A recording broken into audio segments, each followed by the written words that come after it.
السلام علیکم خو ګمرګرو چېرته تاسو غواړئ چې په یو ویډیو کې کټینګ وکړئ یا تاسو د یوې ویډیو نه آډیو جوړه کړئ یا تاسو په یوه آډیو کې کټینګ وکړئ نو په نن ویډیو کې ستاسو لپاره ما یو داسې د کمال ډک اپلیکیشن راوړی دی چې په دې اپلیکیشن کې بالکل په یو کلیک سره تاسو کولی شئ چې دغه ټول کارونه وکړئ ډېر زیات په اسانه طریقه باندې دا کوم یو اپلیکیشن دی څنګه ونګه به دې کې دغه ایډیټینګ کوو دغه ټوله طریقه به سټیپ بای سټیپ تاسو درښیم خو د دې نه مخکې که تر اوسه پورې تاسو زموږ چینل پشت ټوټک نه سبسکرایب کړئ دا ضرور سبسکرایب کړئ چې زموږ راتلونکې هرې ویډیو به تاسو ته په ټایم باندې په خپله در رسي خو ګمرګرو د دغه ایډیټینګ کولو لپاره به تاسو په خپل موبایل کې دا اپلیکیشن انسټال کوئ دا به تاسو رقم ځنه انسټال کوئ د دې لینک به تاسو ته په یوټیوب کې په ډسکرپشن کې میلاو شي او کوم ملګري چې زموږ دا ویډیو فیسبوک کې ګوري د دې ویډیو د پاسه به هم تاسو ته لینک میلاو شي او دې ویډیو په کمنټ کې به هم تاسو ته لینک میلاو شي د هغه ځای نه تاسو دا اپلیکیشن په خپل موبایل کې انسټال کړئ کله چې هم تاسو دا اپلیکیشن په خپل موبایل کې انسټال کړئ بیا به څوک سمبل دا دغه رقم اوپن کړئ پس تاسو غواړئ چې په یو ویډیو کې کټینګ وکړئ یعنی تاسو یو غټ فلم دی تاسو یو ډرامه را تاسو غواړئ چې هغې نه وړوکی یو پارټ کټ کړئ هر یو ویډیو تاسو سره در سره ده تاسو غواړئ چې هغې نه یو وړوکی پارټ کټ کړئ یا تاسو یو ویډیو جوړه کړې پکې تاسو غلطي شوي تاسو غواړئ چې هغې نه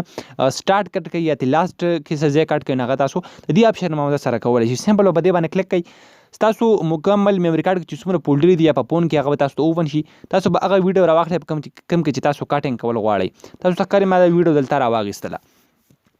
بیا به زه سمپل دلته دغه رقم پلی کولی تاسو هم شئ سټاپ کولی هم شئ په دې په سرونو کې تاسو ته تیر نشانونه ښکاري تاسو چې دا په کوم ځای کې نو باندې هم ودروئ نو دې په درمیان کې چې څومره ځای راشي نو هغه دومره ځای به له دې نه کټ کېږي تاسو ته ښکاري دا ځای به اوس کټ کېږي تاسو که په لاسټ کې دغه رقم چې کوم ځای هم تاسو کټ کوئ نو هغه تاسو د تیرونو په منځ کې راوستلی شي او په اسانه طریقه باندې هغه تاسو کټ کولی شي سیو کوئ به دا څنګه سمپل به لاندې کلیک واخلئ دلته په سیو باندې په یو کلیک باندې به دغه ستاسو ویډیو په واپس سیو شي ستاسو په ګیلري کې دې نه وغیره به دې کې که تاسو غواړئ چې د ویډیو نه زه MP3 جوړه کړم آډیو ته جوړه کړم د هغې لپاره هم دا اپشن تاسو ته ښکاري دلته بالکل کلیر د هر یو اپشن سره ځان ځان لیکل کلي تاسو ته ښکاري دلته زه به سمپل کلیک واخلم دلته په ویډیو ټو MP3 باندې که زه به دې باندې کلیک کړم بیا به زه دلته ویډیو راواخلم په اسانه طریقه باندې په یو کلیک باندې زه کولی شم چې دې نه آډیو جوړه کړم څنګه به دې آډیو جوړم لاندې به سمپل کلیک واخلم په سیو باندې په یو کلیک باندې به دې نه آډیو جوړه شي دا رقم زه غواړم چې په یوه آډیو کې کټینګ وکړم د هغې لپاره دا اپشن ماته دلته شو کېږي آډیو کټر تاسو ته ښکاري دا اپشن دی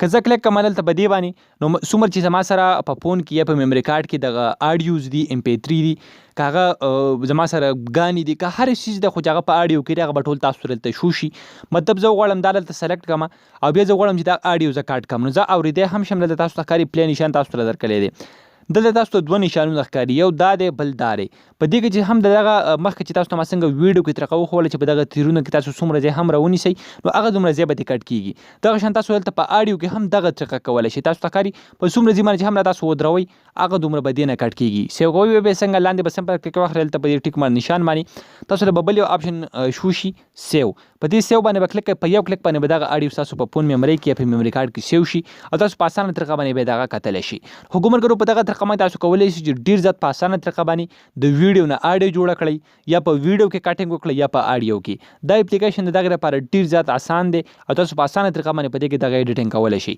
نو امید لرم تاسو به دا ویډیو خوښ شوي که ویډیو هم خوښ شوي د خپلو ملګرو سره یې ضرور شیر کړئ او موږ به خپلو دعاګانو کې یاد ساتئ د الله په امان